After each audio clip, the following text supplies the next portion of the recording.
Two teenagers have just been seen in court for the horrific murder of Jack Snyder. Back in February, Jack was driving home from his girlfriend's birthday party when he saw two younger boys on the side of the road. It was freezing that night in Michigan, so out of kindness, he offered them a ride home. According to court documents, when 13-year-old DeWand and 14-year-old Justice entered the car, they demanded Jack pull over and remove the keys from the ignition. There was, quote, a struggle for the keys, and then Justice aimed a gun he had stolen from his mother. As we now know, Jack was fatally shot twice. The boys tragically left him to die in the street and didn't even bother taking his car. About a week later, in late February, tips submitted by the community led to the arrest of 14-year-old Justice Chimney. And then the following day, 13-year-old DeWand Estes walked himself into the police station with a parent and turned himself in. With the boys appearing in court, it's apparent that both of their defenses are trying to pin the case on the other. We do know someone asked DeWand over Snapchat that night to steal a vehicle for a few $100s. So today, both boys are being tried as adults in connection to Jack's murder. And the court is reportedly being asked to designate 13-year-old DeWand, so in the case he is found guilty, there can be a blended sentence. And as for Jack, he never got to graduate high school or continue playing the sport that he loved. If you would like to donate to the family, the link will be in my bio.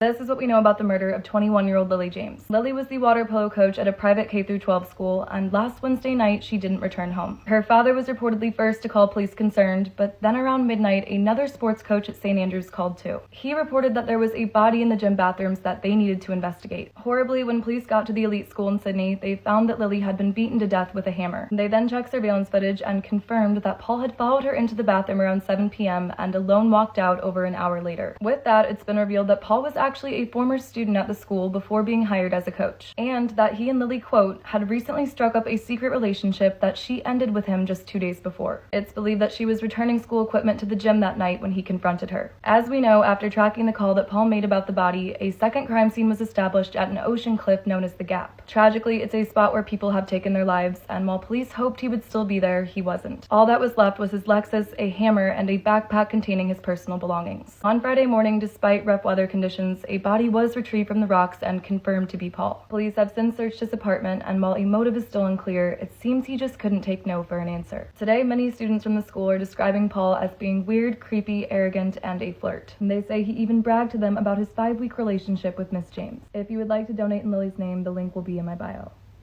This is what we know about the murder of 9-year-old Xander Lyda. Last week, authorities released footage of a 12-year-old girl being detained after fatally stabbing her younger brother. Her name hasn't been released, but their mom, April, has made a statement. We now know that just before midnight on January 5th, April heard screams coming from inside the family's Tulsa home. She thought maybe Xander was having a nightmare, but then found blood seeping through his bedsheets. She assumed her daughter had run for safety from an intruder. When police got to the scene, it was clear that wasn't the case. The girl cried and admitted she stabbed her brother 3 times in the chest with a kitchen knife as he was trying to sleep. Per April's statement, this was, quote, a medication issue and not anything else. She's explained that her daughter was medicated for ADHD prior to the attack, but then taken off due to irritability and self-harm. She says that it was too late and the damage from the medication had already been done. We also now know that 2 weeks prior, this girl had, quote, reached out to a few of her friends and told them she was having thoughts about stabbing Xander. Reportedly, April didn't know about this. She says her daughter is a normal 12-year-old and there were no signs this could have happened. She also maintains that her kids loved each other until the very end and that her daughter has no idea why she did it. So as of today, the 12-year-old has been undergoing treatment at a juvenile facility for about 6 months. Her mom says that she has been doing really well and that she has her full love and support. And as for how long this girl will be away, reports indicate that she will likely be released by time she's 18. Had she been just a few months older, it could have been a completely different story. Under Oklahoma law, 13-year-olds can be tried as adults.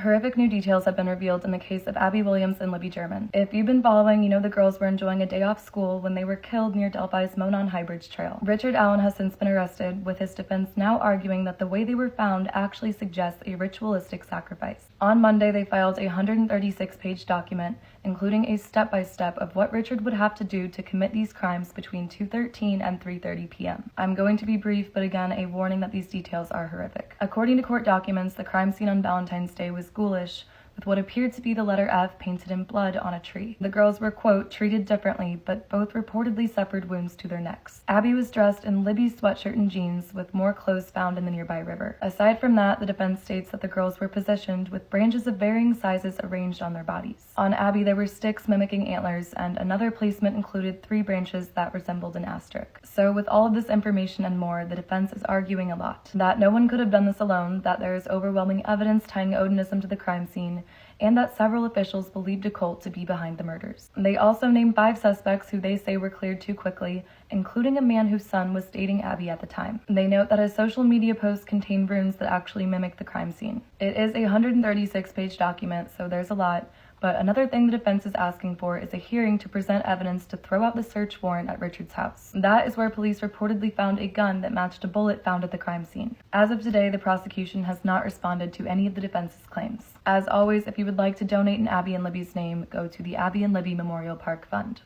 2 of the siblings in this photo stabbed their entire family with plans to kill hundreds more. Michael and Robert Bever were the oldest brothers in what appeared to be a happy homeschooled family. Their 13-year-old sister tried to warn their parents that they were collecting knives and body armor, but they brushed it off as boys being boys. We now know that on July 22nd, 2,000 rounds of ammunition were on the way to the family's home in Broken Arrow. The 16 and 18-year-olds were sick of their life, and they had a plan. They'd quickly kill their family, hide their dismembered bodies in the attic, and then go on a killing spree through Washington state. Around 11:30 that night, April Bever told her 2 teens that they needed to head downstairs to do the dishes. Their sister Krista walked in to remind them and strangely found that their knives were laid out on their bed. Michael then asked Robert if they should do it right now, and he replied yes. With that, Krista was asked to go look at something on their computer, and as soon as she did, Robert came up from behind and slit her throat. He found that it, quote, wasn't like on TV where you cut them once and they die. From here, the boys presumably killed their parents and then set off to search for where their 4 youngest siblings were hiding. They first found 5-year-old Victoria and 7-year-old Christopher locked in a bathroom, and horrifically, Michael knocked on the door and pretended he was about to be killed. As soon as his siblings opened the door to save him, he stabbed them 20+ times. Now, around the same time, a 911 call came in from 12-year-old Robert, who was still hiding in the bathroom. To kill him, the boys did the same horrible thing. Michael pretended he was being attacked, and when Daniel opened the door for him, he too was stabbed to death. As we know, the boys then planned to decapitate their 2-year-old sister, but before they could, police were knocking at the door. As canines surrounded them, Michael reportedly told his brother, quote, "It was a pleasure doing business with you." During police interrogations, it would become clear the boys wanted to be more famous than Columbine and did intend to go on that killing spree. The ammunition arrived at their house the following day, but thankfully it was never used. In the end, both Michael and Robert were sentenced to life, despite allegations of abuse in their family. Crystal actually survived the attack along with her 2-year-old sister, and they've been adopted by the same family. Hopefully they are healthy, happy, and healing in their new life.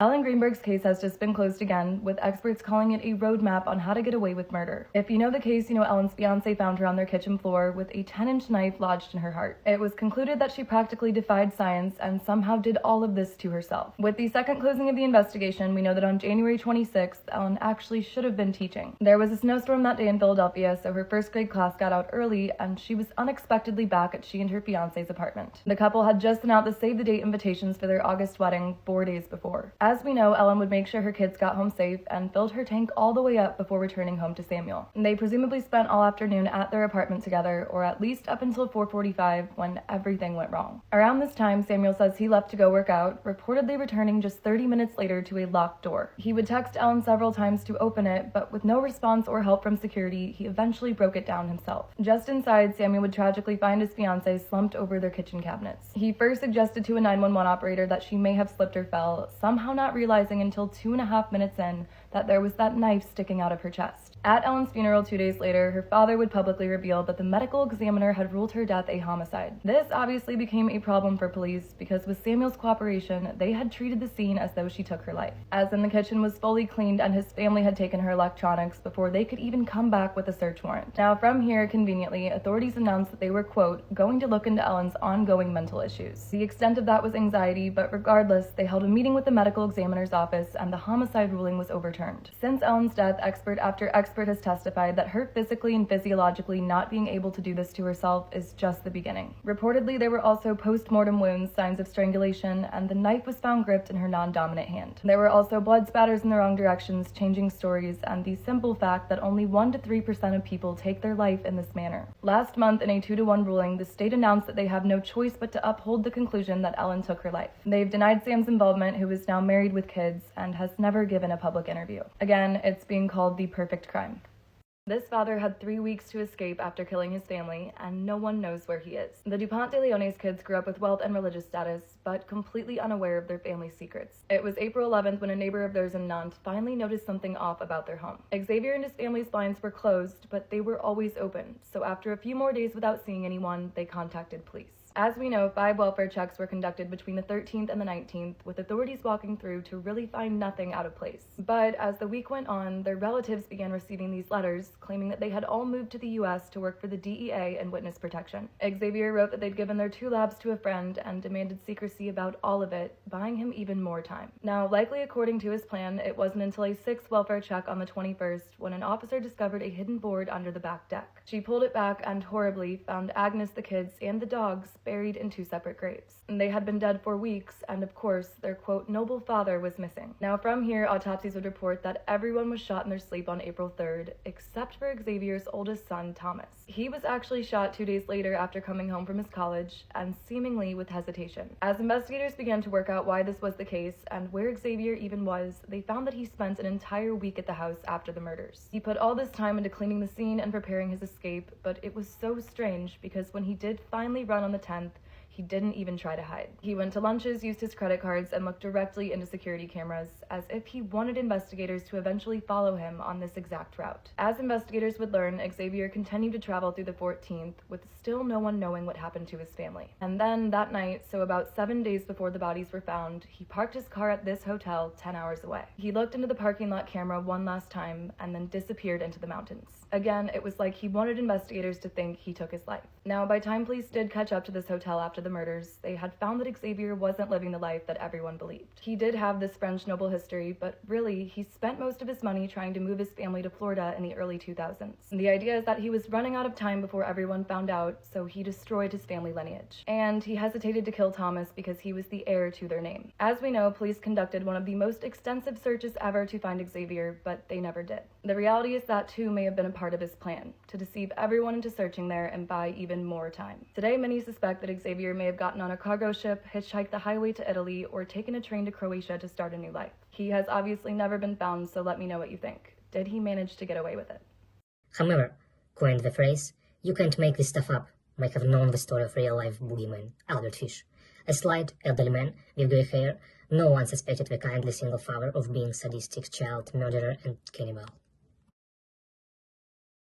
This self-made millionaire was found in garbage bags at his New York condo, and there are finally updates in his case. Fahim Saleh was the technology CEO, but on July 13th, his cousin horribly found him dismembered on Manhattan's Lower East Side. The killer had fled down a back stairwell just as she walked in, with his body parts still scattered and a chainsaw plugged into the wall. As we know, when police checked surveillance footage from the day before, they found that Fahim was followed into his elevator by a man wearing a black suit, mask, and latex gloves. It's a kind of private elevator that opens up directly into its residence units, and his killer pressed the number for a higher level that he wouldn't have been able to access. He suddenly got off right behind Fahim at his unit on the 7th floor, and you could see that he falls to the ground as the elevator doors close behind them. From here, police were able to confirm that Fahim was tased before suffering multiple stab wounds to his torso, and that whoever followed him into the elevator that day had already been in the lobby for 5 hours just waiting for him to get home. They were immediately convinced it was a professional hit, so it came as a shock to everyone when they found his 21-year-old personal assistant was using his credit card to buy his girlfriend gifts. When police looked into this further, they found that Tyrese had used that card to get all of the cleaning supplies that were found at the scene. They looked at his phone records too, and that showed that at the time Fahim would have been dismembered, he was Google searching for where to find the joints on a human body. It became clear that the only reason he wasn't still in the apartment when Fahim's cousin showed up was because the cordless saw he was using had just died, and he had to go back to Home Depot to get a charger. Within 3 days, Tyrese Haspel was charged with Fahim's murder, and actually just as quickly why he did it became clear. Fahim took Tyrese in to work for him when he was just 16, and he was trusted with all of his finances and personal matters. But in January of 2020, so 6 months before the murder, Fahim found out that he had stolen $100,000 from his accounts. He confronted Tyrese about it over email, and as you can see, he initially pretended he had no idea what he was talking about. Eventually, Tyrese did admit to stealing money, and just being the person he was, Fahim told him he wouldn't contact police. He came up with an entire payment plan for Tyrese to pay him back, never knowing he would do so with more of his money, or that he had actually stolen like $400,000. And it's unbelievable, but for years Tyrese had set up what looked to be real accounts that Fahim would be paying, and the money was actually going to him. Fahim didn't know this when he died, or that when he trusted him to come over and watch his apartment and his dog, he would have friends over and pretend it was all his own. Today, prosecutors allege that Tyrese killed Fahim because he didn't want him to find out the truth. He pleads not guilty, and it has just been revealed that he plans to argue he was mentally disturbed in the weeks around the attack. If the jury finds this to be true, he reportedly will serve far less time, and his murder charge could be reduced to manslaughter. And I haven't gotten into this, but what Fahim founded is called Godaka, and it's a rideshare company like Lyft or Uber, but for motorcycles. More information has come out with Sierra Joggin and the Barn of Horrors. If you know the case, you know the Toledo student tragically became victim to one of the most terrifying abductions. It was July 19th, so she was actually back in her hometown for the summer and excited to spend the day with her boyfriend since 13. As we know, the couple would spend the afternoon at Josh's, and around 6:45, he even insisted he bike alongside Sierra for her 7-mile ride home. That is exactly what he did, but about halfway through by their old high school, Sierra insisted she was good to make it back the rest of the way alone. With that, Josh kissed his girlfriend goodbye, but as he repeatedly tried to get in touch with her that night, he got no response. He called her mom around 9:30 to see what she could be doing, and that's when it became clear she never made it home from her ride. The initial thought was that she was injured somewhere in a ditch, but by midnight, police discovered what was clearly an abduction site. Off the county road about a half-mile from Sierra's house, an officer discovered a patch of broken corn stalks with streaks of blood. He walked in deeper to find things like matches and men's sunglasses, and then his flashlight caught the reflection of a purple bicycle. From here, the FBI was brought in, but with Josh's cooperation, they began to look at other leads. They were actually doing a routine canvass of the neighborhood when they went to talk to James Worley, who lived just under 2 miles away. When police talked to James, he invited them inside, and he had no problem telling them he was driving on County Road 6 that night. He even said that his bike broke down in the cornfield and that he could use some help finding his belongings that he left behind.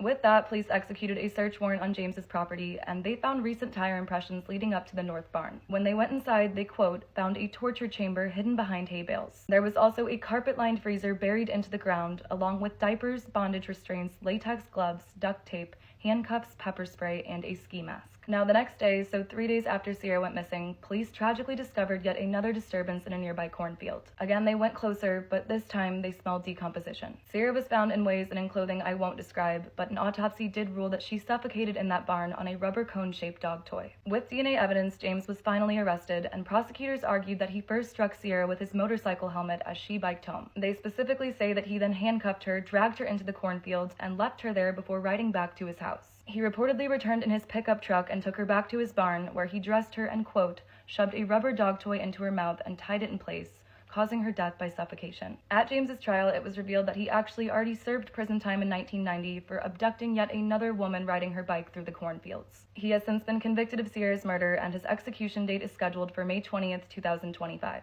And as for more recent updates, Sierra's mom was given James's property, but she has since destroyed it in what she calls a release of anger and frustration. She doesn't know what she will do with the land, but the hope is to do something positive in her daughter's memory. A missing boy has been found after 6 years, and his story is almost unbelievable. Last Wednesday around 2 a.m., a chiropractic student was delivering medicine to the rural mountains of France. He was reportedly between 2 villages when he saw the now teenager walking through the pouring rain. As we know, the kid told the student that his name was Zach and that he had been walking for 4 days. He was shy and really couldn't speak good French, but after being spoken to in English, he revealed his true identity. When Zach said that his name was actually Alex Batty, the student looked him up right there on his phone and found that he had been reported missing from the UK in 2017. The pair actually went on to talk for hours, and as they completed the delivery route together, Alex told him all about his kidnapping and his recent escape. The kind student allowed him to send this Facebook message from his phone and ultimately dropped him off at a police station at the foothill of the mountain. With the confirmation of Alex's identity, we know that 6 years ago, he went on a prearranged vacation to Spain with his mother and his grandfather. But they didn't have custody of Alex, his grandmother did. Her daughter and ex-husband basically sent her this cryptic YouTube video at the end of the trip to say that they wouldn't be bringing him home to her in the UK. Now, from here, we know that between 2017 and 2021, Alex was moved across religious communes in Spain and Morocco. And ultimately, in the fall of that year, he was forced to settle here at a remote mountain house in the French Pyrenees. It consists of 10 to 12 changing residents who all believe in reincarnation, and Alex and his grandfather actually started working for a family there in exchange for food and accommodation. His mother, though, Melanie, who believed COVID was created by the government, quote, didn't think it was the religious community that they were looking for. She moved to a campsite 30 miles west, and her possibly brainwashed son felt as though he was only free to go visit her. With that, we know that over the summer, Alex told this couple who was hosting him in the mountains that he was leaving. They say that they actually knew him as Zach, and that he expressed interest in going to school. That they also offered to drive him to the UK to get the identifying documents he needed, but he said he would get there on his own. In the end, when Zach left, he said he was going to be with his mother.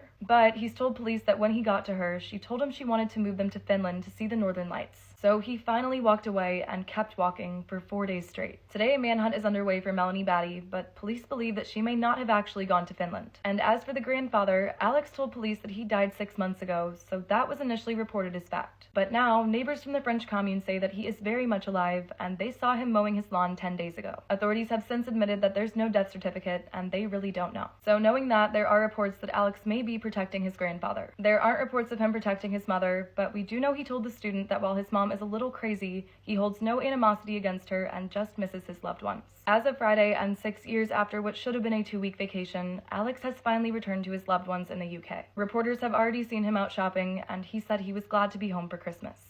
After 5+ years, there are finally updates in the case of Carly Gousset. If you know the case, you know the 16-year-old vanished from her family's home in Chalfant Valley, California. She was last seen walking from her rural neighborhood to Highway 6, but up until now, we've really had no idea what could have happened. Today, police are searching for clues in a mining town over 100 miles away, where they, quote, have seized the vehicle that may have picked Carly up from the highway. It's alleging someone is responsible for her disappearance, and to understand who, we have to go back to that Friday night. Around 7 p.m. on October 12th, Carly was untruthful to her family about attending the high school football game. She went to a hangout with her boyfriend Donald instead, and then around 8:30 became so paranoid that she blew her cover. She called her stepmom in a panic, begging to be picked up from Highland Park, about 15 minutes away. Now with that, Melissa immediately left their family's home and headed to town. But by the time she arrived, her daughter had literally run a mile from the pickup spot and her boyfriend. She was found sprinting down that dark road with just her flashlight, and so she was taken home to calm down. After getting back around 10 p.m., Carly's family says that she, quote, had dinner, painted her toenails, colored, and read the Bible. But she was reportedly still acting out of it, so Melissa started taking audio recordings of her behavior to teach her a lesson the following day. Audio recordings where she clearly made some concerning statements. Now from here, Melissa's story has actually changed, but today she maintains she last saw her daughter in her bed around 5:45 a.m., and that it was around 7 when she found her missing, along with their front door slightly open and a single footprint in the snow. As we know, between 7:30 and 9:30 that morning, Melissa and Carly's father were out seen searching for her in their respective vehicles. After 2 hours with no luck, they informed her birth mom that she was gone, and then they contacted police. And police immediately found 3 credible witnesses who saw Carly walking that morning from Chalfant Valley Estates up to Highway 6. Now, while these sightings were in line with Carly's scent trail and the timeline provided by her parents, everyone searched and searched but found nothing. An 18-year-old has been arrested for what she took that night, along with her family for some pretty terrible domestic violence,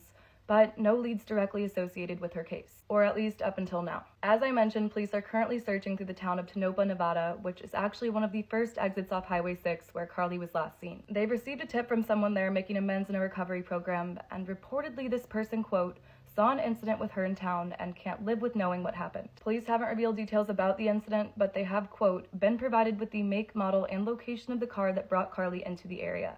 Again, they've seized it, and now they're waiting on lab results. So with that, I have to add I found one thing that might add context to this tip. About a year ago, Melissa gave an interview where she said police were following up on a lead where Carly was hit by a car out of town. Reportedly, police found a vehicle with damage to the front end and a person of interest. So if these 2 leads are connected, it could be an avenue where the investigation is going, following the theory Carly was picked up from the highway. Of course, she remains missing, and the most prominent theories remain that she was either abducted, wandered off and succumbed to the elements, or never made it out of her family's house. Carly is described as being 5'7", 110 pounds, with blonde-brown hair and blue eyes.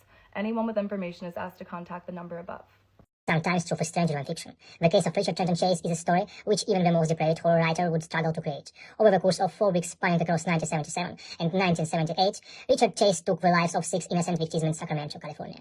His murders gradually progressed in violence, beginning with drive-by shootings and culminating in acts of cannibalism. In one of the most terrifying cases, there is Maddie Clifton and how she was hidden under another child's bed. At 8 years old, Maddie was always out with the neighborhood kids, but on November 3rd, she didn't come home. Her older sister came running in for dinner around 6:30 that night, and for the first time, they weren't together. Jessie had no idea where Maddie went, but she did know that she was just across the street playing with their friend Josh. Now, after another 15 minutes, Maddie's mom called 911, with Josh and the entire neighborhood already out searching. Officers started going door to door that same week, but when they went by Josh's house, he changed his story. He said he wasn't even allowed to play with Maddie that day because he was older than her and his parents weren't home. And they actually interviewed him as he sat on his bed, not realizing Maddie was under there or that he had been sleeping on top of her. Now, come November 10th, so 1 week after Maddie went missing, Josh's mom noticed this weird wet spot on the floor of his room. She ended up searching it, and at first, she couldn't figure out where it came from. There were just some air fresheners and Maddie's missing posters,